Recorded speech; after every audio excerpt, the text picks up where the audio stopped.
entire course, but I think you can get enough of it to kind of get the Go experience. So we'll jump around a little bit. You don't have to really worry about this setting up the Ghosts that are the Git stuff. We're not going to have time to do all the dependency management, and you don't have to do the Docker stuff, because at that we'll get time to actually deploy our final product with Docker. But you'll have access to this tutorial where you can actually pick this up later. So the way this is going to work, the main thing for the workshop is that you need and you have a working Go setup on your laptop.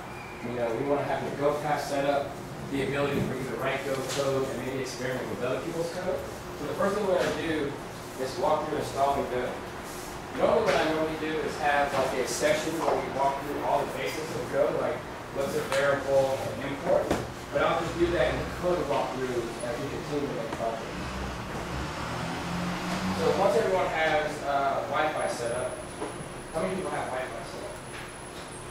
All right, you guys are good. So you have internet access. So go ahead and navigate to this GitHub project of my Intro to Go workshop. You'll need these. Most of the instructions are copy and paste, but they're really written for Linux, and obviously everyone in San Francisco has a Mac. So you will have to modify these instructions slightly for your environment. So what we're going to do is, how many people have Go actually running on their machine and their copy of it works well?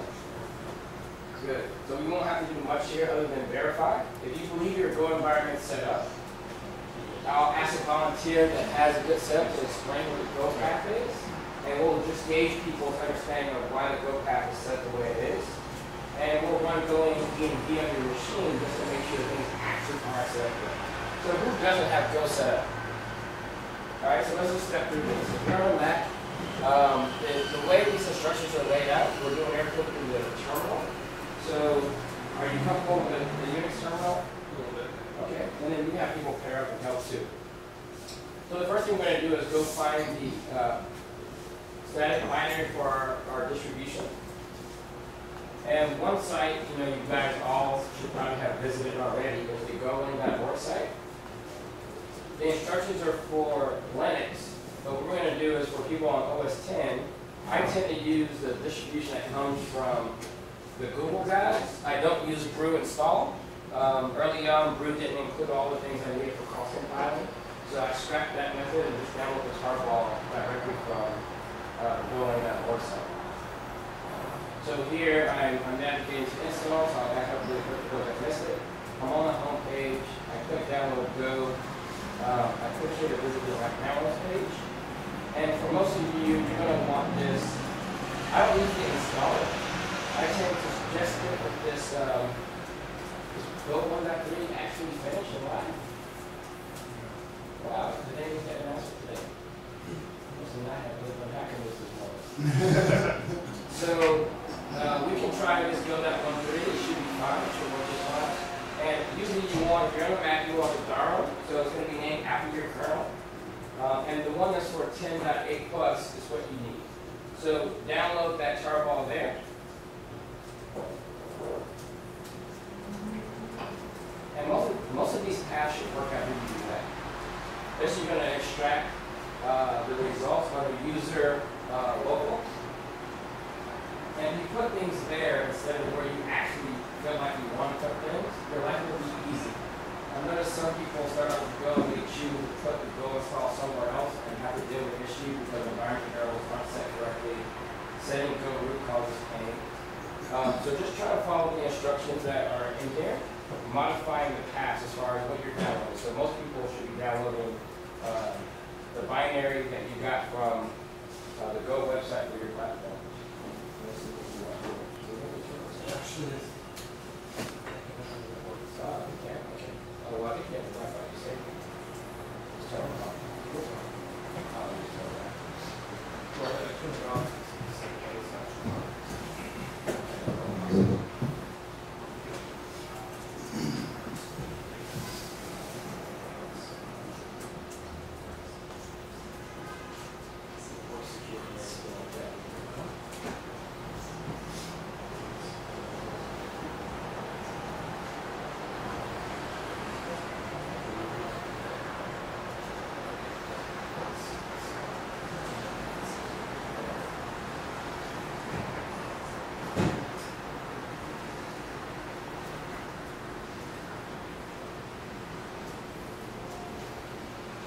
good to go if you can do Go ENV.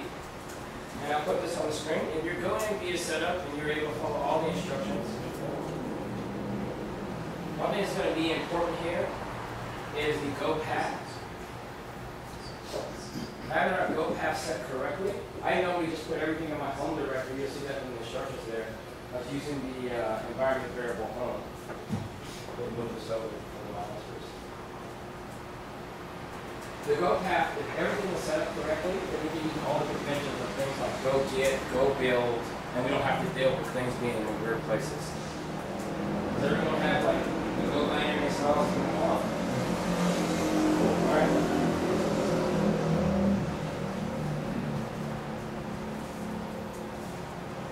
How many people have actually written Go program already before? Great.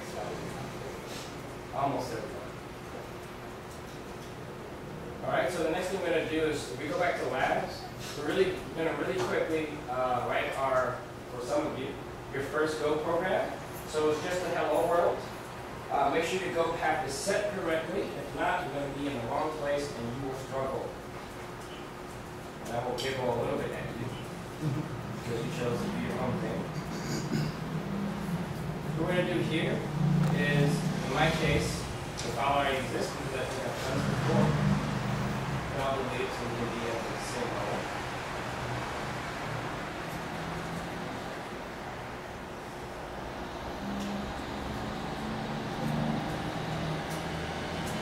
So what I'm doing here is I'm just putting our package. What we're going to do is a package called hello. I'm just going to make a simple command line utility that just prints hello world. Right? It's kind of the thing you do when you learn a new platform, or some people go a little bit further, but we'll just keep it simple.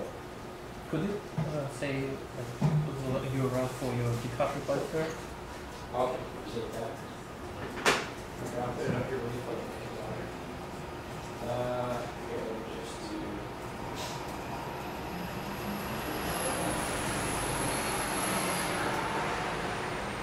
See that? Does that help you?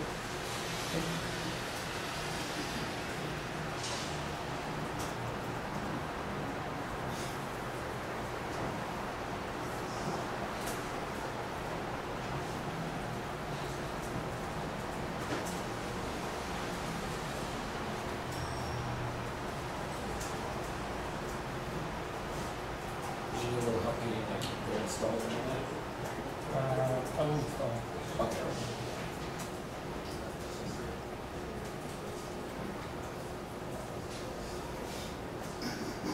Alright, so if everyone has the source code written, someone that this is their first program, I need a volunteer to do a code walkthrough so we can kind of understand some of these concepts that we see on our screen.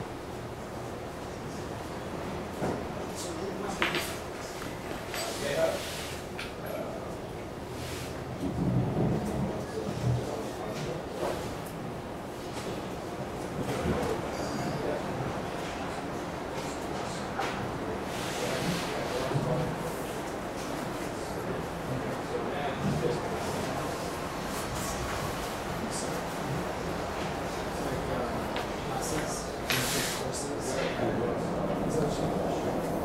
Object. volunteer to do a code walkthrough. No volunteers. I have to start thinking so far. And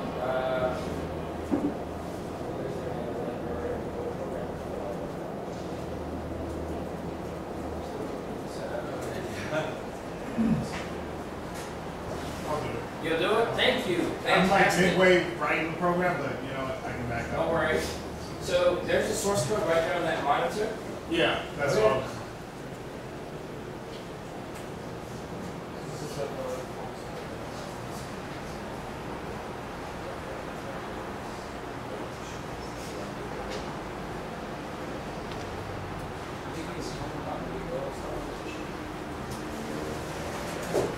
All right, go ahead. Let's start reading at the top of that package main. Okay. Package main, import, open parens, quotes, F and T, I'm guessing that's format, I'm not sure. Yeah, funked. How we Funked. it. and then close parens, and then a couple spaces down, looks like func main, followed by open and close parens, then open curly brace, funct dot print lane, I don't know, print something, print line, open parens, hello world, in quotes, close parens, close world. Yeah, so when I'm going to go, one of the easiest things for me to do is to start trying to read people's code and understand what's happening. So the package main is the initialization for your code program. Some people like to say it's an entry point, but really it's just a package initialization. So it's an entry point, so we build a binary and say like our command line tool that we just wrote. Go's going to start there at main. A lot of the tooling that we run, like go build, go test, if you give it no argument, it's going to look at your source map where you guys now are in your little directory, and it's going to look for package main. And once it finds package main, it's going to start there by running through the import. I'll talk about it.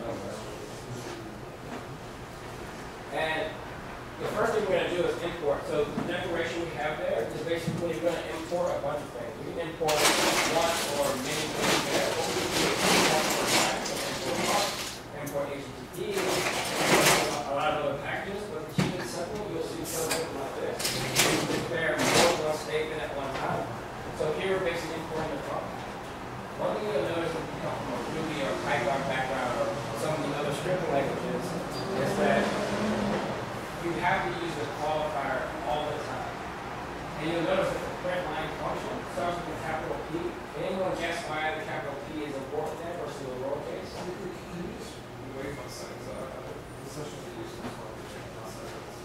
We'll give you a second to catch back up really quick. So after this code walkthrough, we'll get people time so we can catch back up. The capital P, why is it significant? It's exported. And does everybody know what it means to be exported for this function that we're calling to be exported? So in Go, languages like Java actually have a way you can declare things to be public or private. So if you're writing a program, let's say something to do, some API called Twitter, interact with Twitter. You don't want people to be able to call any function that you have, like maybe making database calls that are. You may want them to go through an entry point like save this user or save this tweet. So you need those functions for your program to actually do work.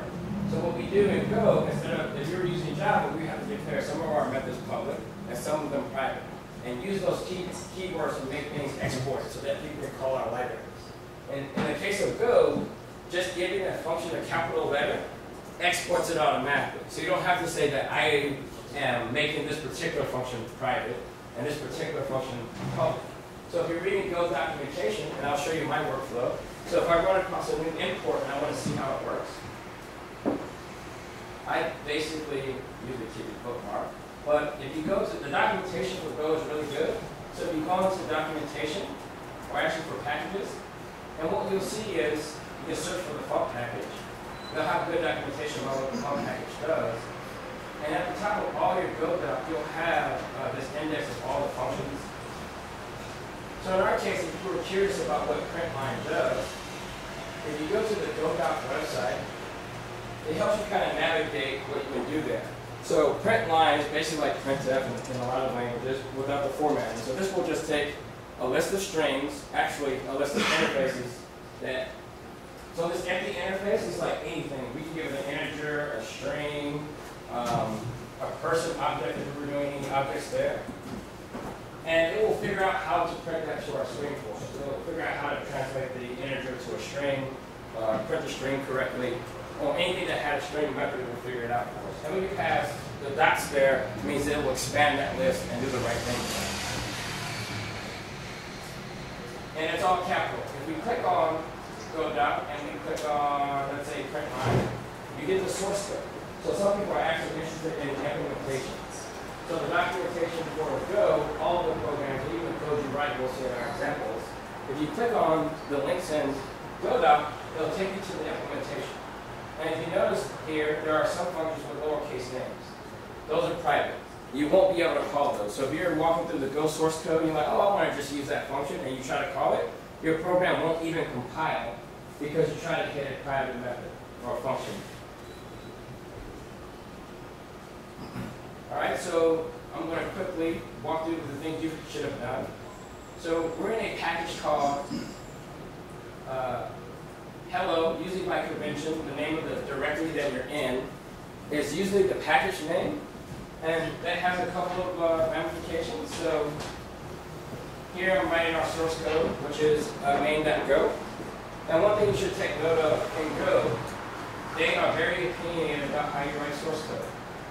So I'm going to basically just kind of format this the way I want. I may not be into tabs, I don't want to use spaces. In the Go world, most projects, or really all projects, use tabs for indentation, whether you like it or not.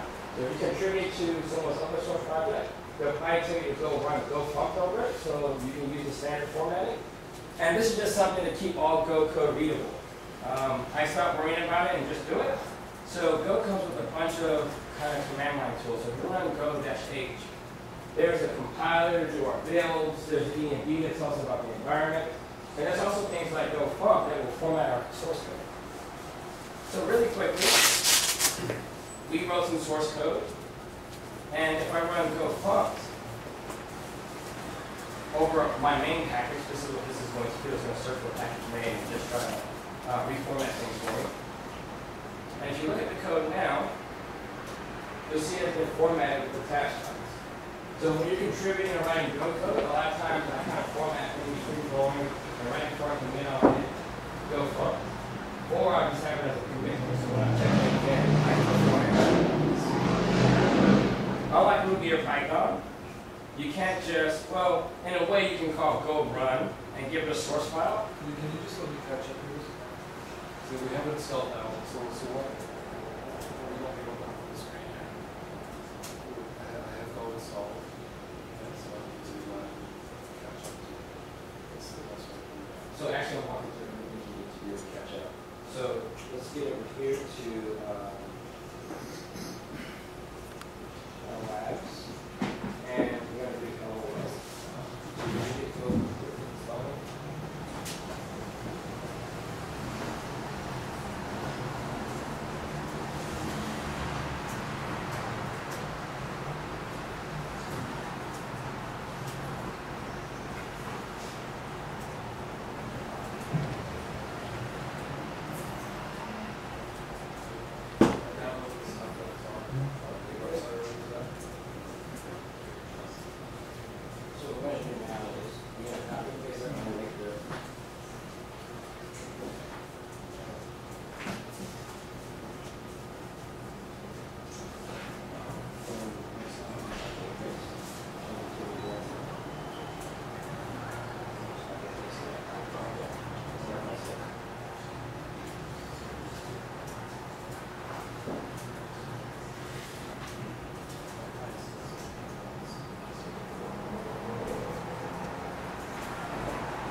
you call it. So say that's fine. Alright? So here we're running the go run command. Most of you may have read online already that one of the attempts at go was to actually compile to curly. So to make that actually realize that we call this go run command. And this go run command looks at our source file. And if we do it this way with package main, it will work as long as we don't have the package main spread over multiple source files. So if you're trying to do this and you have 3 source files that make a main, it's not going to apply and run everything that makes it through the program. It's going to crash.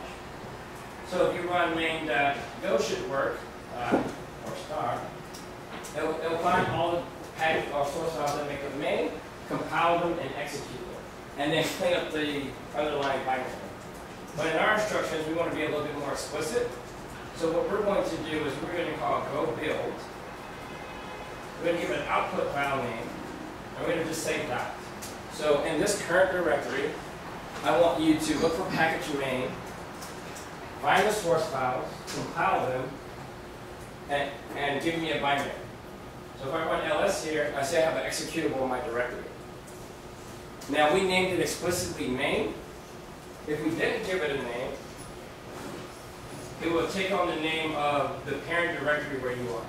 So if I remove the -o option, by default I'll get hello, mainly because of the name of the directory that I'm in. Right? So a lot of times the package usually has the same name as the directory. One thing that will be a shock to some people is the size of the binary. Right? So this binary, even though it's very, very simple, it's 2.1 meg. Anyone know why it's that big? It's static. Static like this one. We compile it in the runtime. Yeah, so it's statically linked, but if you statically link for, like, if you're running C, the binary will probably be a bit smaller. And what happens is, one thing you can look at is why is it so big? If we do go list -JSON, it will show all the dependencies that particular binary has. And those are all in the static binary. So you get the go runtime pulled in, and the go runtime handles all of the concurrency stuff if we choose to use it. Actually, when you're running the main function, you're already in a go routine. So you're only doing one thing at a time, but it's easy to fork off another one if we have time. We'll see what that looks like. And all function requires a lot of other standard library things to do the same. Everything in Go is Unicode, so everything we've been typing is valid Unicode. It interprets everything as Unicode, so it brings in a bunch of other dependencies. All of that gets stuffed in there to produce our binary. There's also some debugging symbols in there, a couple of other things that when you start your binary, without requiring much on the other end. The benefits here is that if you guys are reading anything like Ruby or Python, you'll notice that when you write your app, you have to be concerned about what version of Ruby or Python is on the other side. And that can be a nightmare for some people. If you have an older machine, you run Ruby 187, and then someone says, oh, download this thing that requires Ruby 2.0, and you got to go around and fuss with an interpreter. In the Go world, and we'll see later on, you can also do cross-compiling, so we can compile for Windows from our Mac, and just give it to a person running Windows, and they can just execute our binary without installing Go or any of the libraries that are required. Those are pretty nice features. I enjoy it a lot when I'm writing microservices. So you're writing these little services that compose a much larger application. It's really nice to not have to worry about runtime cleaning up various systems. Is it main.go file name? Is that important? Or no, you can make that boom, bar, so whatever you want. So the entry point is the function name. It's actually the package. Okay. So what happens is, so in Go's world, and we'll look at an example. When you did go run star, how did it find it? So it just said, let me find all the source files on this. And I'm going to parse them.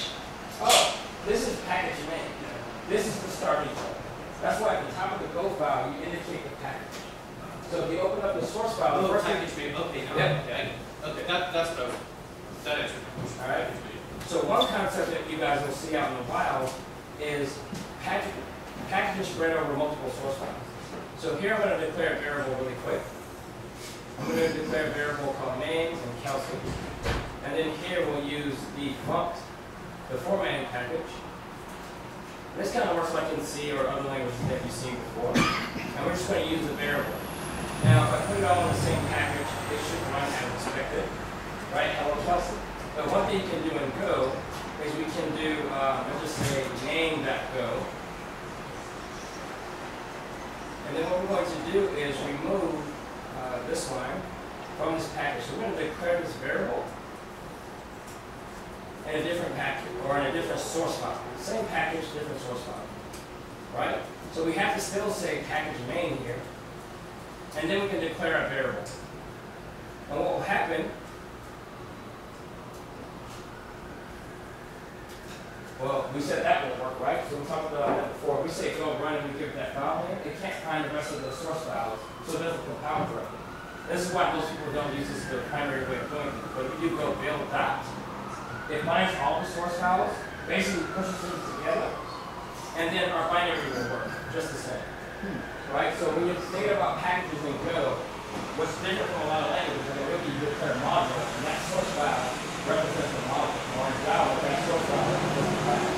In Go, to make programming a little bit easier, you can break up a package over multiple files. So you can define a bunch of types. And say, look, all my types go in this source file. All my functions go in this source file. And this makes it a little easier to work with, but it still gets compiled to a single package. That way you're not trying to cram a bunch of stuff in one. Can you use like nested directories with the files? So when you go directories, Go by convention will consider that another package, right? So if we add another package here called foobar, we can import that package, and it assumes that things that are in there will probably have a package called foobar at the top of their source files. And if you do that, a lot of this automatic compiling, and when you're running tests, it just works because you're using convention. Now you can circumvent this and do things however you want, but you kind of piss people off, like in our import statement. So we imported funds, but we can actually have the qualifier be named bar. But that's not easy to read. I imported func. I expect to use func as a qualifier. All right, so all you have compiled it, you ran your Go binary. So some people, this is their first Go program, and we should clap for them, even though it's awkward, it makes them feel funny. I like to see their face. Fantastic, thank you. So the next thing we're going to do is I'm going to do a code walkthrough, and it's going to be very, very fast. Because some people look at this intro workshop and it's like, wow, that is so simple, I can do that all in Bash. And that is true. You could do pretty much all of this workshop in Bash, and it'd probably be the same thing. I'm going to walk through this, and there's going to be a new concept that you see that you probably won't understand. But I want you to ask questions, but we won't be writing this code. You can write this code on your own if you want to. Most people choose Go, they have to do it, they do it for a reason, right? Most languages are completely fine, they get the job done. Some people like Go for speed, some people like Go for concurrency patterns. And what we're going to look at is a very small, simple app that all it does is it pings 3 websites and comes back and tries to report which one is the fastest. Actually just shows all the resources and tell which one is the fastest. So I'm going to walk through this, interrupt me at any time to ask me questions. What's the name of this file? This file, we're in Pinger. Okay. Yeah, it's just called code walkthrough because I don't expect you to do it. So in Pinger, we basically want to log response times from a list of websites. We're going to talk about some of these things in Go. So here, I will be basically creating the same package. Nope, this is just for me to walk through and you to ask questions to see what a larger Go program looks like, and then we'll get back to writing our own program. So here, I'm creating a package called Pinger, and it actually has a sub-package called Ping, right? So when I'm writing this source code, I'll cd into my Pinger package. I'm going to edit a file called main, and inside main, I'm going to use a package to help me synchronize Go routines. And there's a sync package here, and this will help me kind of orchestrate multiple things running in the package. And then here I'm importing a package title called Pinger/Ping. This is the relative path, and this is like the relative path. Actually, this is a fully qualified path. Mainly because right now, in this directory, if I go into Pinger, I'm doing everything right underneath the source directory.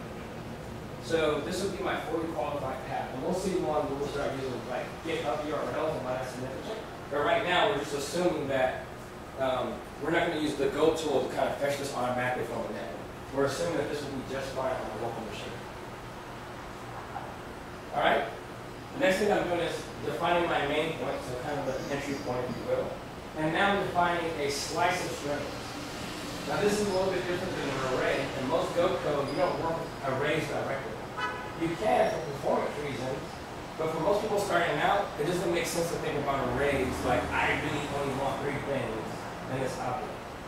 If you come from Ruby or Python, one big culture shock for most people is like, wow, I can only put the same type of thing in my slices.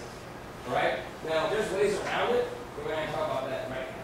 So in this case, I'm just finding a slice of strings. And you read it just that way. So target, colon equals will be a slice of strings. And the colon equals is a shortcut so we don't have to write too much boilerplate. I've been working with a few Java developers and they get really upset that they can't define the type twice. So some people like to do, I have this var and var, what do we call this? Targets is a slice of string and it's equal to a slice of string. You know, some people really like that confirmation that it's a slice of string. So the good thing is about what Go will do is say, you know what, I can infer that for you. So using this colon equals, it will just infer what something like that and kind of stuff the right thing in there. And we get what they call type safety. So the type safety kind of helps us later on. If we try to use targets in a different way that's not compatible with the slice of strings like array, we can't assign a number to it. That would totally work in a different, like a dynamic language. It doesn't work in Go. The next thing we're doing really quick is we're creating some channels.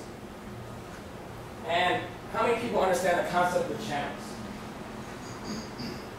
I'm going to attempt to explain it really, really quick. So imagine each of you guys have a table, and we decide to just end this workshop today and just go do a scavenger hunt. Now, we could do this all serially, but each person or each group at the table goes and gets one object at a time. We all sit here and wait until they go out somewhere in San Francisco and catch Herbert, go get the item and come back and release the next team to do something.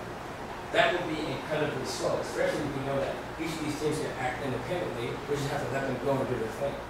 So we're going to consider that this group has multiple cores and we can run multiple instructions at one time. So if I send all of you guys out and I say, look, everyone come back only when the other team also have their item. You need a way to communicate, right? Now I could have like a shared phone and we all call into a conference bridge and everyone tries to talk at the same time, but we make common conversation. So to make things a little bit easier is I can use things like channels, and we're going to talk about a simple usage of the channel, mainly pushing messages and having one actor in the middle synchronizing what everyone else is doing.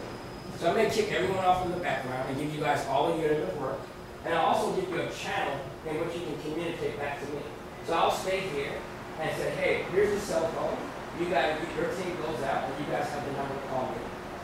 Now, I may slow things down a little bit by only being able to answer one call at a time. In Go's world, that's a unbuffered channel. Yeah, it's unbuffered. That means I can only take one message at a time. So we can go back to the 80s where you call, you get it's a busy signal. You can try again, right? You basically have to block until I'm done with the call. And there's a big race to see who's the next person that gets the call. So once I get the call, you say, hey, I found my thing. I say, hey, all right, come on back. You're good to go. And I can take the next person's call and say, hey, you're free to do your next thing as well. So we need a way to synchronize. So in Go, and we'll step through this, I can create these channels, and you can almost think of them as cell phone. Give everyone a number, you guys can call me, and now you have a direct line back to me. And I can orchestrate. So we don't really need to know about what the next team is doing. You guys can just call into the channel and just say, we're done. Or you can just text to the phone and say, hey, I'm done. And everyone else can be watching the channel and say, oh, wow, you're done. I'll do my thing. So it's a communication. And here I'm making two channels really quick. A work channel, meaning I can give people tasks, things to do, and a results channel, one that you guys can broadcast that I'm actually done with my unit of work. And no one needs to know when people are doing what. You guys all have a channel. You just put things on the channel. The wait group is. So, go ahead. What's the difference between the two channels again, and why is one clear and one? Is that not important right now? Yeah, very important. Okay. Good question. So, I mean, it looks like we're around. it is important. Yeah, these are just different types. So just like that slice, we're going to put certain things in there. And you may do this with type safety to make sure people are using the thing right. So ideally, this would be like the work phone they give you at work, right? You don't want to call some 1-900 line that charges your credit card per minute on the work phone, right? You want to say, hey, this is only for business only, right? So this channel can only hold, in this case of the work channel, the only thing that can be put in the work channel is a ping. something that can ping things. You can't put a number in there. Because if I put a number in the channel, the guy on the other end won't know what to do with it. And then he has to do a bunch of checks. Is this a ping? Right? So this kind of gives us some type safety. This ping result. So let's talk about pointers really quick. So has anyone ever dealt with pointers before? If you dealt with them, some people dealt with them, but they don't understand the use cases. In Go's world, they're very simple use case. One of them is to avoid copying. So in computing, copying is fast, but it can also be too much overhead for high performance programs. So in this case, this is a result object. So when I actually ping a website, I won't match some stats. I might even take the HTML body, it might be pretty big, the time it took to actually go through the webpage, and the URL of the webpage was to get. If I didn't use a pointer, and I wanted to work with those results, I got to copy all of those results to another area of memory for another function of memory. Right? And if we're in a tight loop and we're doing 10,000 transactions per second, that's 10,000 copies I have to do. Memory's fast, but it's not faster than like CPU and cache, right? So the only thing we can do is avoid the copy. And what we can do is once I get this result, I can just give the address to the pointer. So one analogy I like to use is there's a really heavy box that weighs 10,000 pounds over here. I could go and drag the thing out here, and it may take a while, and you can look at it. But if all you want to know is what's inside of it, I'll just tell you that, dude, the heavy box is right over here. You can go look at it yourself and get the information you need, and we can save all that copy. So a lot of times in Go, what you'll see is people use a pointer when the object is a little bit big and maybe too expensive. When you use a pointer, a lot of times you're going to do it when you're manipulating things, and we'll see that when we do like object-oriented type Go programming. But a lot of times if you have a big thing, like a 10,000 element slice, you probably not going to pass that using just a regular variable. The slice can actually handle that for you. So we have those two channels, it's send work and get responses. In this case, I know that I'm only going to be doing two things at one time. I need a way to sync things up. So I'm the guy that wants to wait until everyone's done. I can basically give you guys a channel. In this case, it's a wait group. I give you this little object, and all you have to do whenever you're finished is say, "done." Don't look for me, don't worry about who I am. I just gave you an object called a wait group. And your only responsibility is to call done when you're done. And if you do that in your function, then all I have to do at the bottom, so the next line I'm doing a for loop over targets. So in Go, there's only one type of loop, for loop. There's no while, there's no until, there's for loop. That's all you get. If you want to do an infinite loop, you do for with no condition. So for open curly braces, do what you do, and you break them every finish. If you want to loop over a collection of things, like in this case, a collection of URLs, you basically loop, you call this range operator, and then the range operator will iterate through each item of the collection and assign it to whatever variables you have on the left side. In this case, a slice returns two variables. An index of the thing where you are, so the first element will be 0. And it also gives you like the thing. And I'm just assigning it to T. Right? So T is my target. And then here what I'm doing is pushing each of these things into a work channel. So I'm making a new pinger. We'll see what that implementation looks like. I'm saying, hey, I need a thing that can be pinged. So the reason why I'm doing this is we're getting to interfaces now. And for some people, the most powerful aspect of Go is the ability to do interfaces. Right? Because a lot of the Go is about composition. There's no classes, there's no inheritance, there's none of the stuff that you may have learned about OOP from languages like Java. But it very much is an object-oriented type of language when you think about it. So we can have interfaces. And one of the interfaces I'm defining is ping. So in my work queue, I put ping in this. Right? Does underscore mean anything? Underscore says ignore it. Go away. So a conversation we had right before the class started is that Go is unforgiving. There's no warning. It works or it doesn't work. So if I don't want that index, like I don't plan to do anything with it, I have to throw it away. And the underscore says I would like to throw this away. If you just assign I there, so typically you see like I is the index and T is the name, and you don't use I in the body, it won't even compile. It's like, dude, you got this variable here, you're not even using it. So some people like it, some people hate it. I tend to like it because now I don't have to guess. If that function gets really long, I don't have to return, like, man, can I remove this I? Will it break anything? So the underscore is required to say, you know what, I want to opt out of using it. Is it a variable or just It is a variable. But when the compiler sees that, it says you just want to throw it away. Is there no reference it later? There's no reference it in? So it's not like a reserved word. Yeah, it is. It says a reserve identifier. Okay. Yeah. When it sees that, then no. Goes to the queen. All right, and then down here I'm closing the work channel, meaning there's no more work. And when I close the work channel, it actually puts a message inside the queue and saying, hey, there's nothing else that will come. You can probably stop now. Right, and at the end, I'm waiting. Right? Now, one thing that we didn't talk about really quick is, you see there's a function there. We call it two functions. One is a pinger, and it takes the work queue, or channel, and it takes the result channel, and it takes the guy that wants to wait on it. And then the printer takes the result channel. So it'll just be sitting there waiting for things to print to the console. So what I'm going to do really quick, before we move on, is I'm going to run this program. Right? So I'm going to run Pinger. We have 3 websites. Anyone want to wager? Which website's the fastest? Google, Puppet Lab, New Rub. Which one is fastest? Really quick. New Rub. All right. They better be, huh? No. Yes. Puppet Labs. Right, they're the fastest. I know why they're the fastest too. Like, You just hit Cloudflare. Is it called? they just hit, you're hitting them cache. Right, they cache the whole damn thing. So it's just facts. You know, Google has like 10,000 pounds of JavaScript. And New Rub, I'm not sure they're not going to. You're speaking it. Does African? So I'm not just thinking, I'm actually going and grabbing the whole website and pulling it down. And it doesn't take more than these milliseconds I'm doing it in parallel on my machine. So now we have to look at Pinger really, really quick. I'm going to spend a lot of time on Pinger.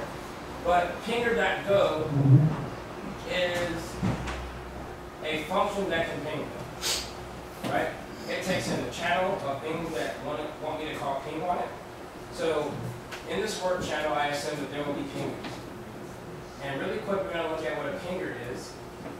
A pinger is an interface. Anything that has a ping method, and if it returns a result, one of these little types here, being a string URL and how long it took, and an error. If you define a type, we're going to do that here like a target. Here, this new target is something that has a URL and it can ping. And we look at the body of our target, my ping method itself. All it does is starts the clock, goes down and fetches the website, stops the clock, comes down here and checks for errors. You see this a lot in Go code where you have to check errors. You have to check the errors. We have to throw them away for them null. Right? So you can put an underscore there where I'm getting the result and the error from the HTTP.get. But then that's just bad programming because I chase a lot of bugs where people just threw away the error. And you will get errors. They don't have it. So Go doesn't have exceptions either. You have a question? Yeah, that question. When you do rest error, is that what doing the structuring? Rest error? Yeah, so it's definitely binding both of those variables at the same time. You see that in Python as well, right? In a lot of dynamic languages. You give it 2 variables, and it will assign multiple returns. So that's really the thing to get. So in Go, you can get multiple returns here. So a result and an error. And HTTP get, if you ever wanted to know, same thing, go to your documentation. And then you can just go to package HTTP next, HTTP. Now look in the index for the get function. And there it is, it returns a response object and an error. And errors in Go are just simple strings, most of the time. It's just straight up, this didn't work. Not a special object, there's nothing special about it. 9 times out of 10, it's just a string. To make it easy to check for what type of error you have, you'll see something like, let's find one of these errors to define this package. Usually you'll define a variable, outlining what your error is. So we'll come up here to our errors. Here we go. So here's one is error body not allowed. So you call a method where you can't give a body. And all that does is just create a string with that error message. So if you want to check that, did you get this specific error? You just basically do if the package name dot error body not allowed. And you know what string you got. That's much better than comparing 2 strings. but that's it. There's no exceptions. So if you don't have no errors, Go doesn't, it can panic, and we won't talk about that too much, because you should be doing that in your libraries. But there's no exceptions where you just do a big try catch and then handle all exceptions at the end. You gotta handle them at the call center.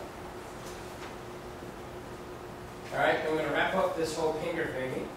So this looks like OO programming in Go. We define a object called target. Target has one attribute called URL. The URL is lowercase, meaning you can't just assign to URL. You can't just make a target and give it a URL directly. You have to use this constructor. You'll see this kind of pattern a lot. It's just a simple function, and you prefix it with the word new, nothing special, just what I did, and I call it new target. And the argument that it requires is URL. You give me a URL, I'll make you a new target, assigning it the URL you passed in. Right? So we saw earlier in our code, we made a bunch of these. So we did a big for loop here, and we made a bunch of targets, right? And the reason why I made these targets is so they work with interface. I could have just given it a URL and work, and the guy that's looking for work queue, he just executes a bunch of URLs, just assuming everything is an HTTP request. But since I use an interface, ping could be a database. It could be a MySQL thing that needs to happen. So using the interface makes this much more flexible. Kind of gives us that OO feel, where the implementation of ping can be different for different types. So if we want to ping a UDP service, we want to ping YouTube, we want to ping a file to say the file exists. It doesn't matter, we just call it ping. And the only thing ping needs to do is return a result object, right? So that's the flexibility of Go there. And so now that we have this constructor here, all I'm doing is returning the address of the target object with the URL already set. And now, from then on, I'm defining methods on that. And the only method I have, okay. So is that new target, is that a pattern, or is that kind of built into the language where you have Just a pattern. Yeah, you can just call, give me a target. You can do whatever you want. So the curly braces, so right now what we're doing there is, that's a literal, so we're literally saying we're creating that target object. Because in Go, what we could do, instead of doing that literal expression, now, and I'll tell you what literal is. So we could do like var, say var t is equal to a new target, right? That'll set up all the memory for the target. And then once we have that target, let's say we can actually set the URL. We could just do URL equals blah, blah, blah, right? And that would be a couple of steps of doing it. Now, the literal expression would be, you know what, I want you to set up the memory for me. So we're not going to worry about the pointer, so we'll just say target. And when I open that brace, we're going to define a target. So have you ever seen JSON, where you have an object and you have a bunch of key value pairs? It's the same thing.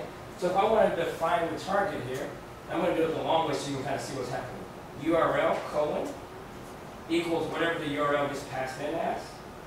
Right, so that's a longer way of doing it. So if I had multiple members in that struct there that we saw, let's say I had URL, timeout, maybe 5 other things. What we could do is each of those things, let's say we had timeout, we could define a timeout. So we could say something like timeout equals, some time. Right?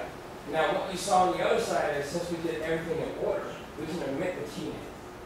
Go will figure out, so you got things in the right order. At compile time, it will say the first thing is match a string, that's a string. The second thing is time, second thing is time. And then you can kind of shorten this declaration a little bit. So we can go from that, to this, and even stuff it on one line because now we don't have to shorten it out. This is it? No, it's not. It's really good for like a single item, like in our case. Exactly. So a lot of times you'll see people just go ahead and do it this way. That way if you want to add a thing. And Go requires this ending comma. Even though it's the last comma, it's required on compile. Because then you avoid the bugs of adding a new thing, I forgot the comma, and you gotta go back. So it goes like, no, you need it every single time. Will it throw like compilation error if you put like time first and then URL? Yes, because you just violate the type Okay. You're trying to assign time to string, invalid, no compile. So some people like it, right? It kind of catches those things you don't have to watch in production and be like, oh, my bad. So you're saying you use the keys once you use the keywords, you can do whatever you want. Yeah. Is it, so in this case, the type goes first and then the name? Yeah, so the member name goes first. So you're not dealing with types anymore. So let's go back to the code. Yeah, so here, Oh, this is member name. yeah, so here we're saying URL is a string. That's all we're saying there. And then when we go to define it, we have to say URL colon is this thing on the other side, which should be a string. And times are, lowercase times are defined. Lowercase 10 is. I just made that up. So time, in this case, if we had time, and it was a time object, then I'll have to assign the thing that was produced from a time object. And we'll see that. Right? So that's what we're doing here. So do you prefer that initial approach? Which one?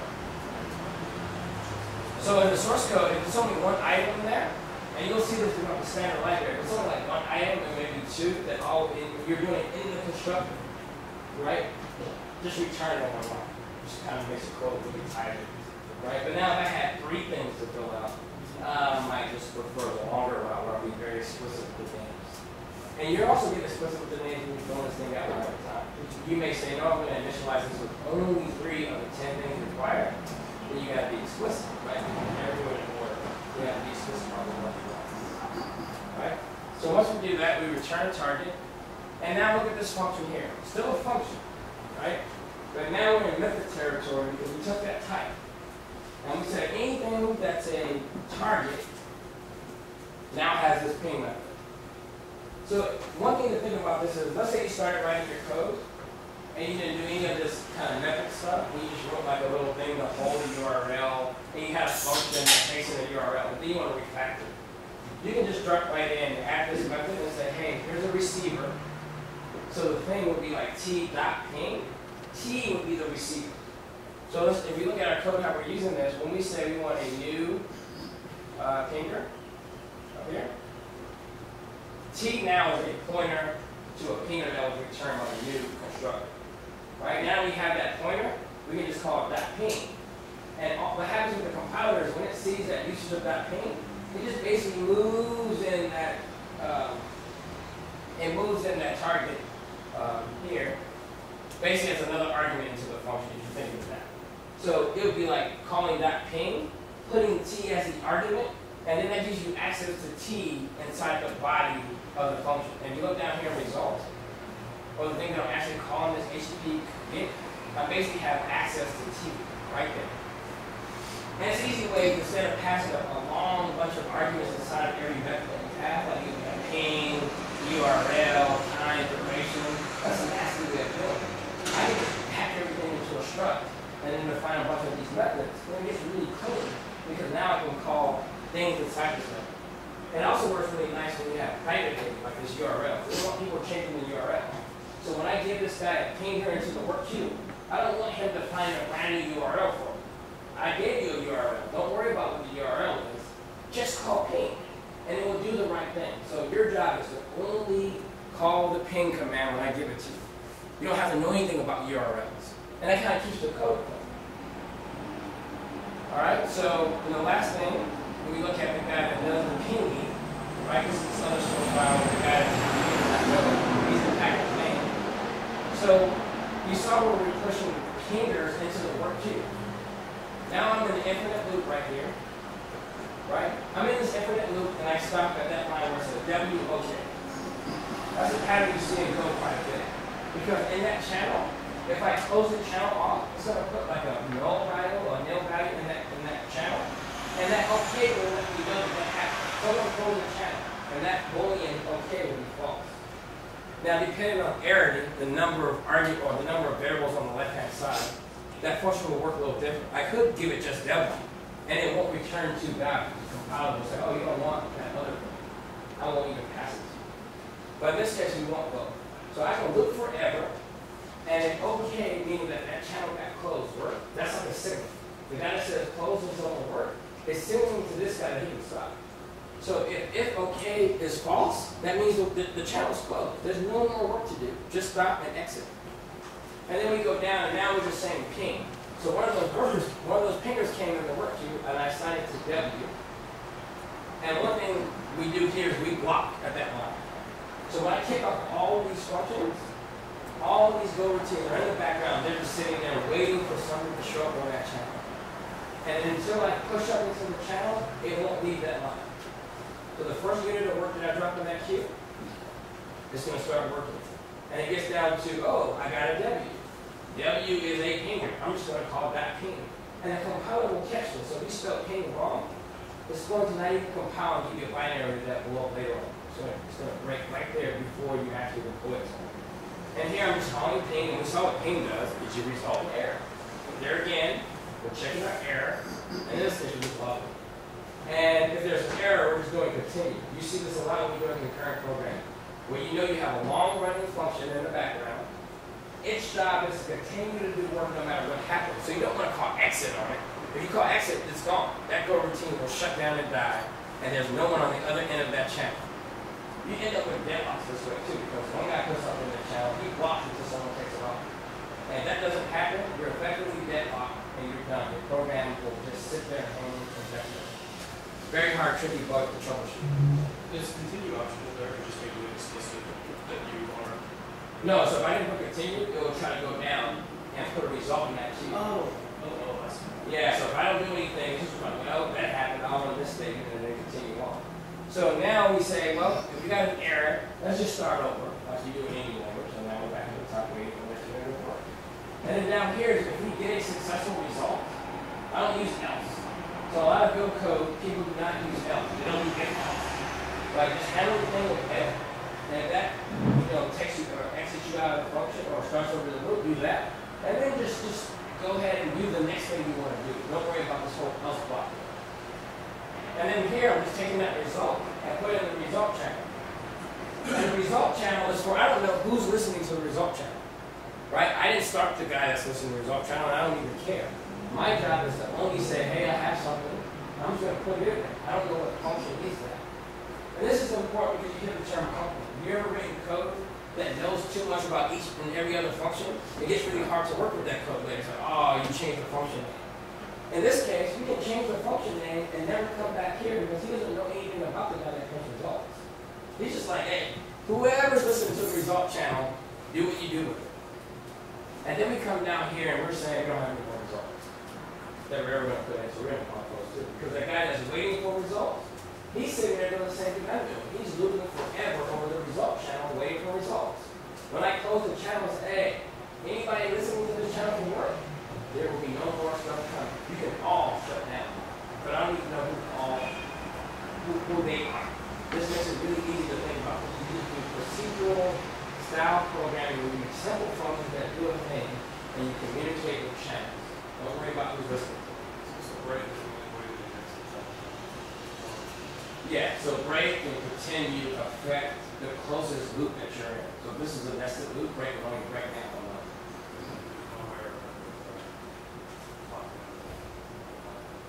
Nope.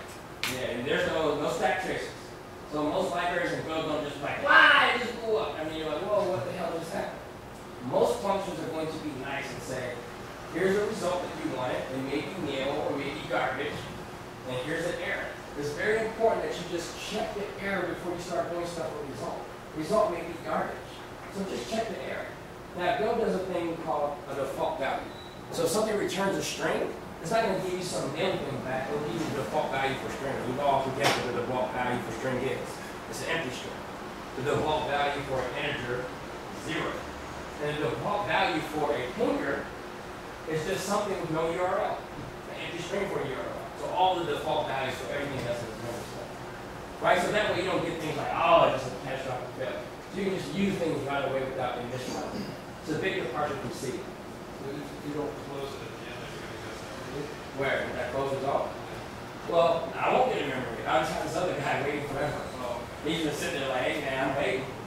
You didn't tell me anything. so let's say, I'm releasing. It's really, you think about it semantically, I'm sending a signal to everyone that cares to listen to the broadcast. so you're actually closing that channel. Yep, I'm closing the channel. And the runtime will figure out everyone that needs to know that I just closed that channel. And if someone comes late to the party, let's say you were in the middle of doing some work, and you come back to it, it's going to be like, oh, it's closed. Okay, I can stop. And then down here we're saying WG done. So remember the guy that was sitting there waiting for everyone to get finished? Someone gave me a wait group, means someone wants me to know that I am done. I just call it WG done. And the guy sitting there waiting for all the go routines to be finished. Once he gets the numbers, like reference counting, I said that I want 2 things to be done. I'm waiting for 2 things to type WG.done. Alright? And then the printer, he's doing the same thing. Go ahead. So how come the close time is done or something? Well, what happens if you close it done? So for this function, he doesn't care. He's saying, I'm just going to close the result channel because I personally have never seen any more results. This is dangerous if multiple people are using the result channel. I close it and someone else tries to put something in there. That's going to be bad because it's a result channel. You got to be careful. You're the only active in that result channel. You may not want to be the one that closes the channel. You want to move the channel. There's other ways to signal things. So printer is simple. It takes in the channel results that we're getting from the other guy, and it takes a wait group. And all he does all day long is wait for results to come in, and he just logs into the screen like we saw on our output. Right? Oh, sorry. Okay. So there are 2 Go routines? go routines. Mm-hmm. Yeah. So one is the first one, the pinger, the other is printer, right? Yep. So now, Go ahead. yeah. So now you did a close in the pinger, and what happens if the other go routine before, because it did say there was only one work, Yep. one URL, Yep. so it got the work, it found it out and it pushed in the result, Yep. and then it immediately closed. Yep. And this guy, before printing, that close happened. Yes. We can lead into that situation, Yes, right? you can. So then what happens in this? So in this case, there be exception or it will handle it properly? that will blow up. And there's a way you can do it. You can use a select. So you can recover from this error. So if that channel was closed, the OK is going to be false. You're not going to continue, right? So he closed before the thing got actually executed. So think about this though. When you push in that result channel, it's going to block indefinitely until someone takes it out. We're using unbuffer, so we're synchronizing here. We're saying there can only be one thing in this channel. The way it works is, I put a thing in a queue, and I sit there waiting for someone on the other side to pull it out. The minute he pulls it out, I'm free to do more work. Now we did an unbuffered channel, where I may say, you know what, I want to get a little bit more parallelism and concurrency. I can say, you know what, when I make that channel, I can make it to hold 10 things. So then, these guys won't block. So let's say you had 5 workers that were doing a lot of pinging, because you know it's much faster just to print to the console. I may have 5 workers, I might want to do a buffer channel. And then you know what, I'll allow 10 results to come in. And those guys will go as fast as possible. Now if a bad actor comes in and closes the channel, then stuff is going to get lost. Good observation. And then we print, and then this guy calls down. And then we exit. Right, so when people talk about Go, they're really talking about building these style of programs. So while we're building simple stuff in this workshop, these are the type of programs people build, and this is a concurrency model, and the concurrency model Go has is CSP. There's a good talk by Hightower, one of the creators of Go, on concurrency versus parallelism, but he does it in a very slow pace so you can understand exactly what the goal of this stuff is. And you'll see a lot of demos where people are building messaging systems, chatbots, really simple things in a couple hundred lines of Go code, where you get 2 actors communicating and new actors come online and communicate with other people. But this concurrency thing is really, really powerful. It's on YouTube. It's on YouTube. Yep, and you go to the GoLang website, all the talks are listed there, but that's a really good talk too. He's also got a talk in the videos where he takes apart our little world. Yes. Token by token. Yes, I was there. That was at GoFoCon. It was a fantastic talk. All right, so we're going to keep moving on. So that's a much larger Go program, but that's the style that you'll see when you hear companies like Cloudflare, Google, and these guys saying that they're running Go in production. That's the type of code they're writing. If they just want to write simple C-style code without using these primitives, there are lots of languages that will work. So a lot of people are really fascinated about, it doesn't take long to teach developers this style of concurrency. I've seen and witnessed people try to learn Java style concurrency, and you have to learn too much about threading and synchronization. You have to know way too much. Underneath the covers, Go is still using threads for all this stuff, but you don't need to know how all that works. They're just encapsulated. All right, so we're going to move on. We're going to write our first library. So the first thing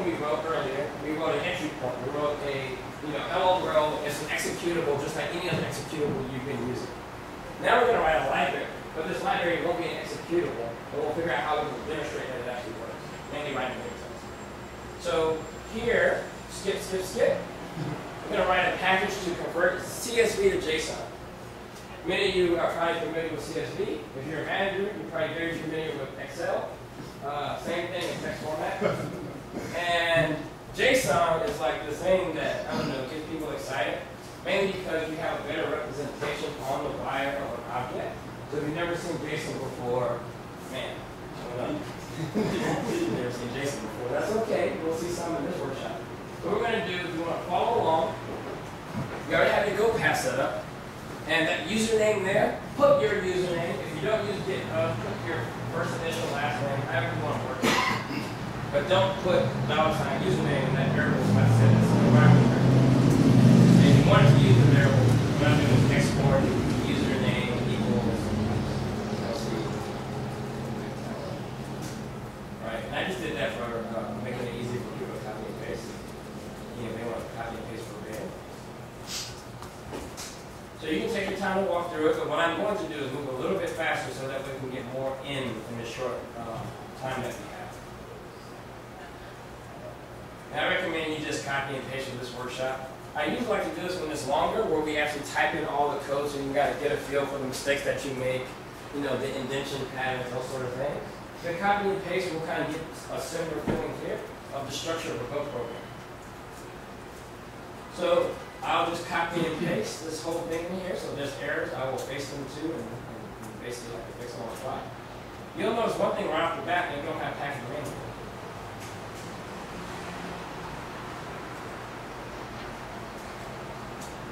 So I copy and paste and I just go font to make sure that all is formatted correctly, that code.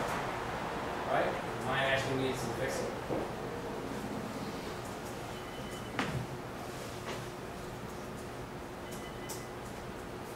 So I say just copy and paste this whole thing, and we'll talk about it really quick. We're actually making pretty good progress. We'll actually get to building the command line tool that wraps our library, and we'll talk about bundling dependencies in Go.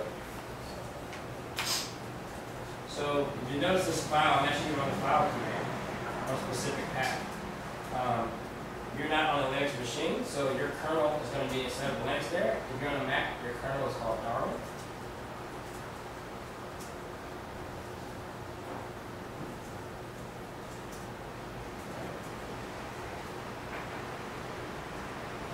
And don't worry about the Git stuff. We don't have to get to it now, but I usually teach people how to version Go code and the way we start using dependency management like Go that requires all this version control of some sort. But skip it for today so you can actually make progress on the meat of this whole thing. So this is a library that we've just written. This is just like the func package that you've imported when we were doing our Hello World program. And this is meant to be library code, right? And another thing you should notice is where we put it in our source pack. Right? We put this underneath github.com, username, CSV to JSON. Does anyone can take a wild guess why that's the case? I actually come to these things where you guys talk, so I'm just going to sit here and block these all the time.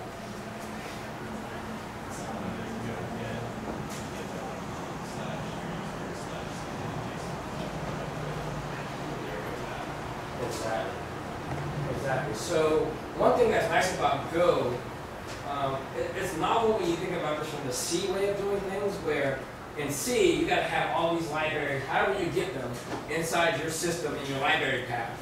And then when you do make, you have to make sure all your environment variables are set up correct and everything's in the right place, and then it will compile your program. So the Go authors wanted to do a little bit better than that. So Go does not come with a package manager like Gem or what is it, NVM and Node.js. There's nothing, right? Everything is based on convention. There's some gotchas on that, but we'll talk about what those conventions are. So the reason why we're putting things in these specific directories, it lets those conventional tools work out of the box. So let's say, we're going to look at a library really quick that has nothing to do with this workshop, but I just want you to look at it really quick so we can kind of get a feel for this. So on GitHub, I have a few libraries that I share with other people. And one of those libraries is a, let's look at AMD config. So So ENB config, all it does is allow you to specify some type of structure as your configuration data. And you specify that structure, and you give me like a prefix on my app.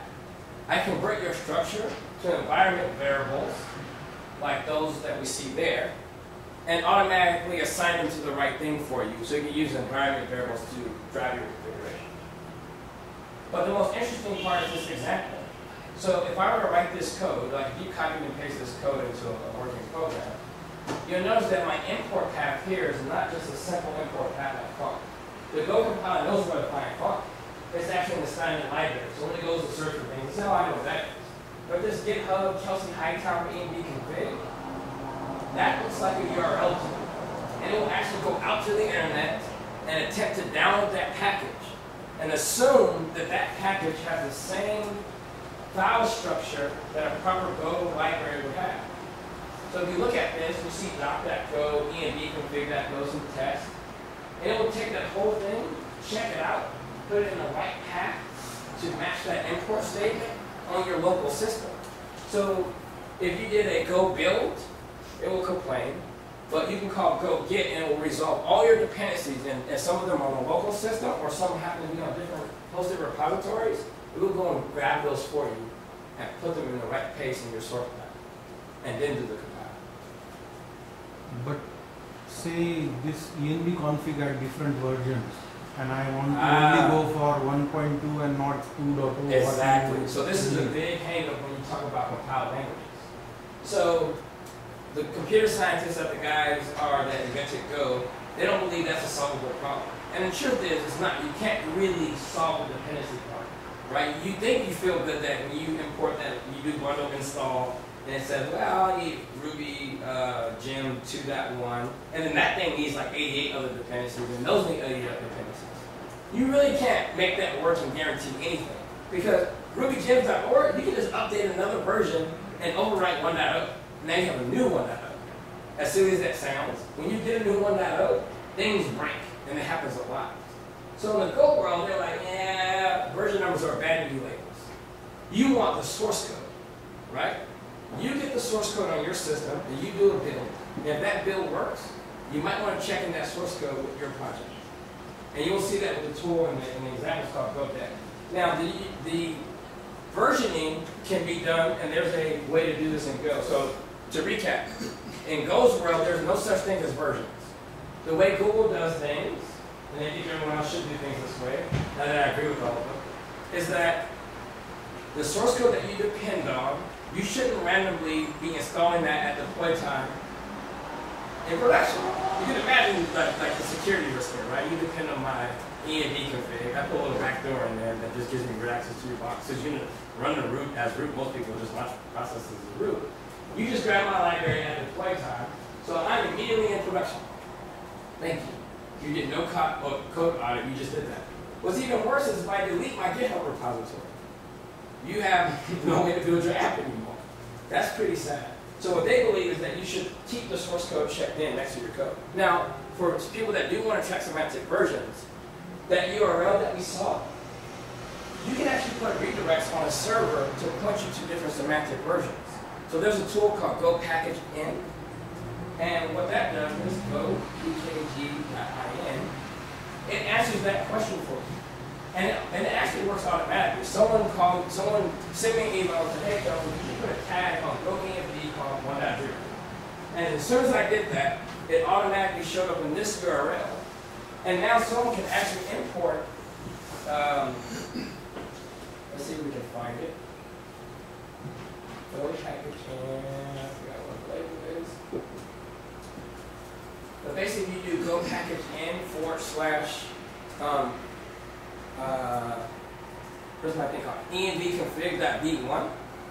It will automatically try to resolve that to GitHub, look for a branch called b1, and send that source code back to the client instead of what master is set up. And this works all the way for semantic versions. So if I make a new, so if I say I want .b1, meaning I want b1 and everything before we get to 2, right? So if someone comes out with a .release, it's only the tag it automatically works. If you do b.2, same thing. But in the Go world, a lot of people believe that master should be very stable. And one thing I don't really agree with is like renaming your package to like V2. Like this is what I'm importing ENG config V2. But some people say it's a different version and different functionality. It's actually a different package. So this tool, when you can research it afterwards, it helps solve all that problem, right? You can keep your master clean. You can kind of add tags or checkpoints on the way, which you probably have tags if you're building packages. And then this will help do the translation for you. And all you have to do on your imports is, instead of importing my GitHub directly, you can use this proxy, right? And then this will handle the translations for you, right? So in this case, this one says the YAML package at that URL resolves to this, and then once it resolves, if it can't find any tags, they'll give you master. If it can find a V1 tag, then it'll give you the tag you want. All right? Good question. And I'm going deep about the source code thing because it will bite you. I've seen people like, oh, this other thing is awesome, it's cool. And then they get an update that breaks their stuff because they haven't thought about managing your source code. It's a lot different than Ruby. All right? No, I actually have no problem with it. I actually contribute to a lot of source projects. I have a couple of open source ones myself. I use a tool called GoDep. And what GoDep does is it automates this whole bundle my source code with it. So once you get everything working, I'm going to show you really quick because we won't have time to do it ourselves, but it is in a tutorial. So if you look at this, I'm going to go to one hack and I'm going to screw it up on purpose. So I have this tool called conf. And in conf, I depend on some libraries. So I'm going to blow away this GoDep thing. And it may not work because the demo guys don't like to work all the time, but it may work. So what happens is, if I do go list -JSON. If we do that, we see all of our dependencies. And you know that you can easily see my third-party dependencies are. Like, I have some things that I depend on for my own package structure. And those are assumed to be in the right place, but they kind of match what we are. But I also depend on something from CoreOS and a guy named Armand that does console. And this awesome Tomo library called from a guy named Burke Sushi. Now, you're right. If I were to build this program, this is going to look at my Go path for what things are. Now, the biggest problem is if I push this and you build it on your laptop, and you do Go build and Go get, you're going to get the latest version of all my third-party dependencies. And I'm almost guaranteed you're not going to have the exact same thing I have. Because all those repositories keep making changes. So how do we combat this? So Bundler, if you're familiar with the Ruby world, they kind of do this for you, right, in a way. But in the Go world, and a lot of times in the C world, you'll see this too, where people vendor the source code of the dependencies of the project. This is a little bit cleaner in the fact that it doesn't necessarily pollute your directory structure. It just makes it so. So let's see what it looks like really, really quick. So what we can do here is we do go, dep, save, right? And as soon as I do that, it goes on my system, looks for, the Go Data library has everything you need to build a Go compiler. So you can inspect all your source code and make it really easy for you to iterate over all your dependencies, all the resolution of the whole thing. So that just happened. And what it did was, it looked at all the things my source code had. It created this Go Deps directory, and inside this Go Deps directory gives you something that you can actually count on. So if I look at godeps.json, you'll see all my dependencies and the SHA-1 that was on my disk, right? So if someone else wanted to do this, and they didn't have the source code, it would go out to these URLs, the GoDep tool will, so this is kind of outside of standard stuff, and it will look for those revisions and bring those down into your Go path. So that way you have the same environment that I have. But we can go one step further. When I call GoDep save, not only did I get these kind of references to the things I require and what their SHA-1 was, I also got all my source code under that underscore workspace directory. The Go compiler ignores directories that start with underscore, right?